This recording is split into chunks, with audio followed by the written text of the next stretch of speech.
In this session, we'll take a look at the basics of working with XLCubed grids. Firstly, wherever you see pluses, this means you can drill down to the next level of detail in the hierarchy. So, if I double click on Canada, you can see that I now have access to the provinces in Canada. If I double click on an individual province, it will now take me down to the city level. So, double clicking on British Columbia will collapse the data back up, and similarly on Canada.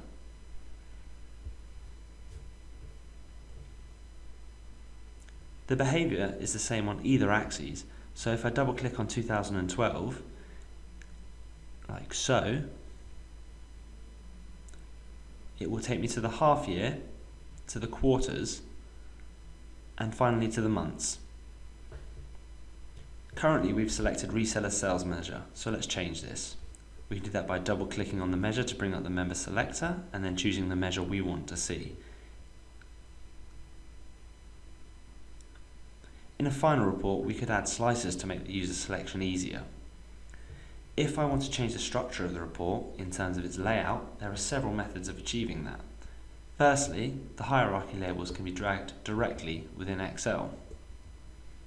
So, if I drag product categories down onto geography, you can see that they have swapped. So I now have a report based on product categories.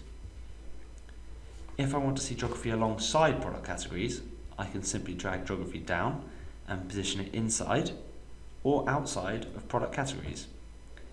And you can see that I now have my product sales for each of the splits within geography. Secondly, at any point, design the grid, which will take me back to the report designer, and here I am able to reposition hierarchies as I choose. So for example, I can move geography onto filters, and calendar down to rows, and categories to columns.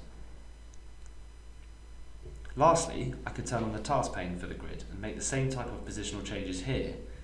By default, the changes are immediate, but there is a delay updates option which can be useful for multiple changes on slower cubes.